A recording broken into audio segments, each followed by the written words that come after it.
आज तक तो परिवर्तन हो जाना चाहिए था। तो मैं उन प्रेमियों से एक छोटा सा फिर उदाहरण देकर समझाने की कोशिश करूंगी। जब रावण और राम का युद्ध हो रहा था और उस युद्ध में दोनों आमने सामने बड़े ही घमासान युद्ध चल रहा था। प्रभु राम अपने तिरकस से बाण निकालते और रावण पर चलाते, रावण का सर कटता फिर से जुड़ जाता और ये सिलसिला जारी रहा। जब इस बात को विभीषण ने देखा तो जाकर प्रभु राम के पास जाकर उन्होंने धीरे से कहा कि प्रभु ये ऐसे नहीं मरेगा, इसके हृदय में अमृत की कूपी है, जब तक आप हृदय पर बाण नहीं चलाओगे रावण की मृत्यु नहीं होगी। और इतना कहकर जब विभीषण चले गए तो राम ने केवल मुस्कुरा दिया, कुछ नहीं कहा और वही कार्य जारी रखा। तीर को निकालते थे, छोड़ते थे, रावण का सर कटता था फिर जुड़ता था।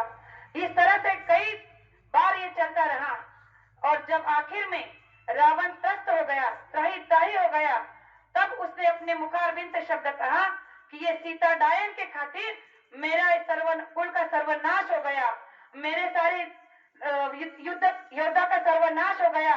और जब माँ सीता के बारे में उन्होंने ऐसे उद्गार निकाले और उन्हें अपने हृदय से जब निकाल कर बाहर किया, क्योंकि रावण ने सीता को अपने हृदय में बिठा कर रखा था, और जैसे इन उद्गार निकलते ही माँ सीता के प्रति जो उनके दुराग्रह शब्द थे उन्हें निकालते ही प्रभु राम ने तीर चला दिया और रावण का वध कर दिया।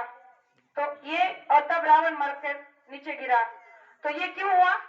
क्योंकि प्रभु राम जानते थे कि रावण के हृदय में सीता है और सीता के हृदय में राम है और रावण के हृदय में सारा जगत था।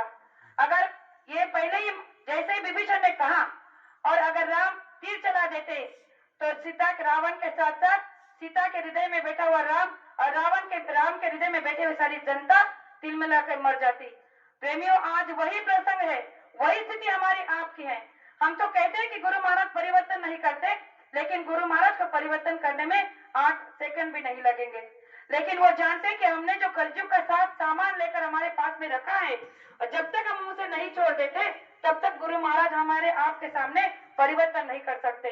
गुरु महाराज ने बार बार कहा है कि जब तक तुम इस कलयुग के सामान को अपने आप से अलग नहीं कर देते, अपने दिल से निकाल कर बाहर नहीं कर देते, तब तक तुम्हारा भजन नहीं बनेगा और जिस दिन ये भजन बन जाएगा उस दिन परिवर्तन हो जाएगा। इसीलिए हमें गुरु पर शंका कभी नहीं करनी चाहिए कि हमारे गुरु महाराज ने जो कहा है वो क्यों नहीं हुआ और ये कब होगा, क्योंकि ये संत महात्मा के मुखारबिंद से निकले शब्द है, हमारे आपके नहीं। और इसके लिए सबसे बड़ी बात विश्वास की आती है। जहाँ विश्वास होता है वहां पर भक्ति अपने आप बन जाती है।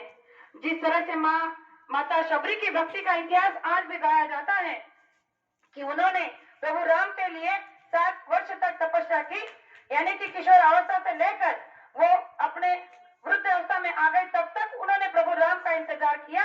क्यों किया? क्योंकि मातंग ऋषि ने उनसे कहा था उनकी भक्ति को देखकर कि तुम्हारी भक्ति से मैं प्रसन्न हूँ, लेकिन अब मेरे मरने के समय आ गया है, मेरे आखिरी समय आ गया है और मैं तुम्हें आशीर्वाद देकर जाना चाहता हूँ कि तुम्हारी भक्ति से मैं बहुत खुश हूँ। तो तुम्हें ये आशीर्वाद देकर जाता हूँ कि एक दिन प्रभु राम यहाँ आकर तुम्हें दर्शन देकर जाएंगे। प्रेमियों, एक महात्मा के शब्द थे और इस शब्द को माता शबरी ने अपने हृदय में उतार कर रखा था और उसी शब्द की पालना करते हुए 60 वर्ष तक वो प्रभु राम का इंतजार करती रही। उन्होंने क्यों नहीं ये सोचा कि 1 साल 2 साल इंतजार करके फिर सोच लेना चाहिए था कि एक महात्मा के शब्द थे, आप इतने साल हो गए क्यों नहीं आए? लेकिन वो जानती थी कि जिसने ये बात कही है वो कोई साधारण व्यक्ति नहीं था।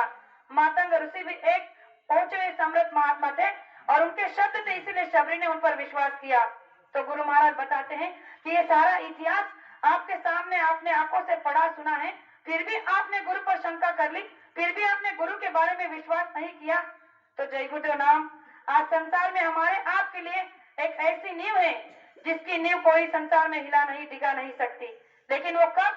जब तक हमारा विश्वास, हमारा धैर्य, हमारा अडिग नहीं रहेगा तब तक हमें इसकी पूर्ति नहीं होगी। प्रेमियों, गुरु महाराज ने कहा कि आगे चलकर समय बड़ा नाजुक मोड़ लेने वाला है और ऐसे समय में तुम्हें अपने आप की निरख परख करते रहनी चाहिए। जब तक तुम अपने आप की निरख परख नहीं करोगे तब तक तुम गुरु की सच्ची पहचान नहीं कर पाओगे। आप कहोगे कैसे? एक छोटा सा उदाहरण देना चाहती हूँ।